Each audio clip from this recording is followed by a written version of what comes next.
Hi dear students, welcome to Way to Career with Segi YouTube channel. நம்ம இன்னைக்கு எதை பத்தி பார்க்க போறோம்னா டாக்டர் ஆஃப் ஃபார்மசி, அதாவது ஃபார்மா-டியோட counselling process A to Z தான் பார்க்க போறோம். டாக்டர் ஆஃப் ஃபார்மசி கோர்ஸ்க்கு எத்தனை கட் ஆஃப் தேவைப்படுது, காலேஜஸ் என்னெல்லாம் டைப்ல இருக்குது, கவுன்சிலிங் ப்ராசஸ் எந்த மாதிரி இருக்கும், காலேஜஸ் எப்படி நம்ம சாய்ஸ் ஃபில்லிங்ல கொடுக்குறது, கட் ஆஃப் ரேஞ்ச் எந்த மாதிரி இருந்தால் நமக்கு சீட் அலாட் ஆகுறதுக்கான பாசிபிலிட்டி நிறைய இருக்குது, டாப் SF காலேஜ் கிடைக்கணும்னா உங்களுக்கு எந்த மாதிரி கட் ஆஃப் வேணும் அப்படிங்கிற டோட்டல் அனலைசிங் வீடியோ தான் இது. உங்களுக்கு ஃபார்ம் டி படிக்கணும் அப்படின்னா அந்த ஸ்டூடெண்ட்ஸ்க்கு இந்த வீடியோ ரொம்பவே ஹெல்ப்ஃபுல்லாக இருக்கும். கடைசி வரைக்கும் ஸ்கிப் பண்ணாமல் பாருங்க. இப்போ பார்த்தீங்கன்னா ஃபார்ம் டிக்கு மேஜராக எல்லா சேனல்லையும் ஸ்பெஷலாக வீடியோ போடுறது கிடையாது. நம்ம பேராமெடிக்கலோட சேர்த்து தான் இந்த ஃபார்ம் டிக்கும் போடுறாங்க. நம்ம தனியாக டாக்டர் ஆஃப் ஃபார்மசி கோர்ஸுக்கு இந்த வீடியோவை மேக் பண்ணியிருக்கோம். டாக்டர் ஆஃப் ஃபார்மசி அப்படிங்கிறது ஒரு 6 இயர் டாக்டரேட் டிகிரி ப்ரோக்ராம். இது பிஜி ப்ரோக்ராம் அப்படின்னே சொல்லிடலாம். இது ஃபார்மசி ஸ்ட்ரீம்ஸில் இருக்குது. எம்ஃபார்முக்கு நீங்கள் இதை படிச்சிங்கன்னா டேரக்ட் பிஜி கோர்ஸு, எம்ஃபார்ம் தனியாக பண்ணணும்னு கிடையாது. ஃபார்ம் டி படிச்சுட்டு அது பிஹெச்டி பண்ணலாம், இல்லைனா ஒர்க்கு செக்டாருக்கும் போகலாம். இந்த ஃபார்ம் டியை படிச்சிங்கன்னா வேரியஸ் ஜாப்ஸ் இருக்குது. அதாவது கிளினிக்கல் ஃபார்மசிஸ்ட்டு, நெக்ஸ்ட் இண்டஸ்ட்ரீஸில் ஃபார்மசியூட்டிக்கல் இண்டஸ்ட்ரீஸில் போகலாம். அடுத்து பார்த்தீங்கன்னா இந்த கம்யூனிகேஷன் டிபார்ட்மெண்ட்ஸ், ஹெல்த் இன்ஸ்பெக்டர், அடுத்ததாக பார்த்தீங்கன்னா ப்ரொஃபஸர் அப்படிங்கிற நிறைய கைண்ட் ஆஃப் ஜாப்ஸ் இந்த ஃபார்ம் டி படித்தவங்களுக்கு இருக்குது. இந்த ஃபார்ம் டி படிக்கிறவங்களுடைய எண்ணிக்கை அப்படிங்கிறது கம்மியாக இருந்துச்சு போன இயர் வரைக்கும். பட் இந்த இயர் நிறைய ஸ்டூடெண்ட்ஸ் இந்த ஃபார்ம் டி கோர்ஸுக்காக ஆர்வம் காட்டுறாங்க. ஃபார்ம் டி கோர்ஸை பொறுத்த வரைக்கும் நம்மளுடைய தமிழ்நாட்டில் ஒன்லி செல்ஃப் ஃபைனான்சிங் காலேஜஸ் மட்டும்தான் இருக்குது, கவர்மெண்ட் காலேஜஸ் கிடையாது. செல்ஃப் ஃபைனான்சிங் காலேஜில் டோட்டலாக 32 காலேஜஸ் போன இயர் சீட்ஸ் ப்ரொவைட் பண்ணாங்க. டோட்டலாக 800 சம்திங் சீட் ப்ரொவைட் பண்ணாங்க. பட் இந்த இயர் பார்த்தீங்கன்னா இந்த சீட்ஸ் அண்ட் காலேஜஸோட நம்பர்ஸ் அப்படிங்கிறது இன்க்ரீஸ் ஆகிறதுக்கு நிறையவே சான்சஸ் இருக்கு. இந்த வருஷம் கட் ஆஃப் அப்படிங்கிறது கொஞ்சமாக இன்க்ரீஸ் ஆகிறதுக்கு சான்ஸ் இருக்கு. அவ்வளவா அஃபெக்ட் ஆகாது, லைட்டாக கொஞ்சமாக இன்க்ரீஸ் ஆகிறதுக்கு சான்ஸ் இருக்கு.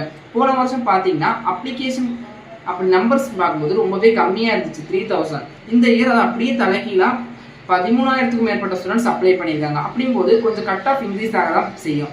இந்த ஃபார்ம் டிக்கு அப்ளை பண்ணியிருக்க ஸ்டூடெண்ட்ஸ் எல்லாருமே ஃபார்ம் டி தான் படிப்பாங்களா அப்படின்னு கேட்டால் இல்லை. நிறைய ஸ்டூடெண்ட்ஸ் பேராமெடிக்கலுக்கும் டாப் டிகிரி கோர்சஸ்க்கு அவங்க எய்ம் பண்ணி வச்சுருப்பாங்க. அதில் சீட் கிடச்சிச்சுன்னா அவங்க அதிலே போயிடுவாங்க.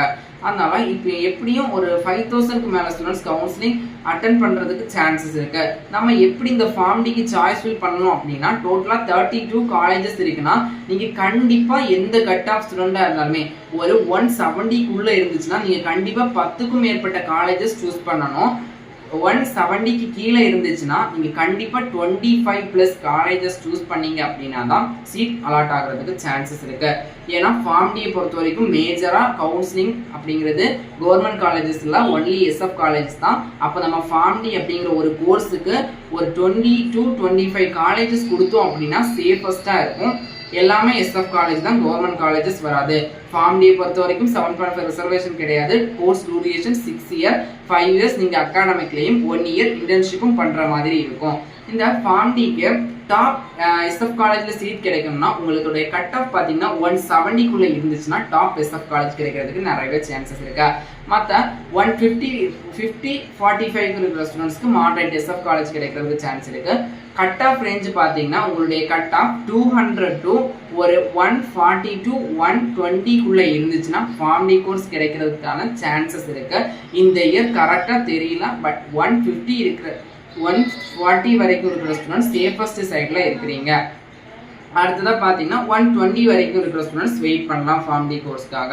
நெக்ஸ்ட் பார்த்தீங்கன்னா ஃபார்ம் டிக்கு எத்தனை ரவுண்ட் கவுன்சிலிங் நடக்கும்னு கேட்டிங்கன்னா மேஜராக ஒரு ரவுண்ட் கவுன்சிலிங் தான் நடக்கும். போன இயர் சீட்ஸ் ஃபர்ஸ்ட் ரவுண்டில் ஃபில் ஆகாத பட்சத்தில் செகண்ட் ரவுண்டும் வச்சாங்க, கண்டக்ட் பண்ணாங்க. அதே மாதிரி இந்த இயரும் ஃபர்ஸ்ட் ரவுண்டில் சீட் ஃபில் ஆகலைன்னா செகண்ட் ரவுண்டை கண்டக்ட் பண்ணுவாங்க. ஃபர்ஸ்ட் ரவுண்டில் எந்த கட் ஆஃப் இருக்கிற ஸ்டூடெண்ட்ஸ் எல்லாம் கால் ஃபார் பண்ணுவாங்கன்னா 13,000 அந்த சம்திங் ஸ்டூடெண்ட்ஸையுமே கால் ஃபார் பண்ணுவாங்க. ஏன்னா கம்மியான அப்ளிகேஷன் தான் ஃபார்ம் டி கவுன்சிலிங்கை பொறுத்த வரைக்கும். இந்த 13,000 பேரையுமே ஃபர்ஸ்ட் ரவுண்ட்லேயே கால் ஃபார் பண்ணுவாங்க. நீங்கள் ஃபர்ஸ்ட் ரவுண்ட்லேயே சாய்ஸ் ஃபில் பண்ணணும், அதுக்கான சாய்ஸ் லாக்கும் பண்ணணும். ஃபார்ம் டியோட கவுன்சிலிங் ப்ராசஸ் பார்த்தீங்கன்னா ஃபர்ஸ்ட் ரவுண்ட் கவுன்சிலிங்லேயே எல்லா ஸ்டூடெண்ட்ஸையும் கால் ஃபார் பண்ணிடுவாங்க. எல்லாருமே சாய்ஸ் லாக்கு, சாய்ஸ் ஃபில்லிங் எல்லாமே பண்ணணும். கவுன்சிலிங் ப்ராசஸ் அந்த பேராமெடிக்கல் கவுன்சிலிங்கோட சிமிலர் ப்ராசஸாக தான் இருக்கும், ஒரே மாதிரி தான் இருக்கும்.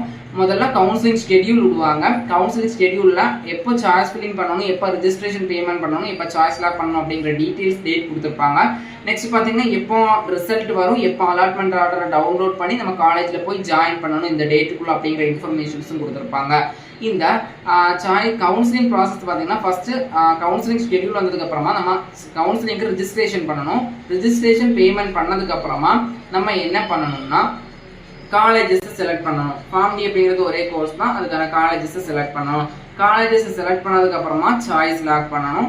அடுத்து அந்த பேராமெடிக்கல் கவுன்சிலிங் மாதிரியே தான் ரிசல்ட் வரும். உங்களுக்கு அலாட்மெண்ட் ஆர்டர் டவுன்லோட் பண்ணி தேவையான டாக்குமெண்ட்ஸையும் உங்களுக்கு எந்த காலேஜில் அலாட் ஆகியிருக்கோ அங்கே போய் ஜாயின் பண்ணி ஸ்டடீஸை கண்டினியூ பண்ணிக்க வேண்டியதுதான். இதுதான் ஃபார்ம் டியோட கவுன்சிலிங் ப்ராசஸ். நம்ம பேராமெடிக்கல் கவுன்சிலிங் மாதிரியே தான் ஃபார்ம் டிக்கும் கவுன்சிலிங் கண்டக்ட் பண்ணுவாங்க, எந்த வித மாற்றமும் கிடையாது.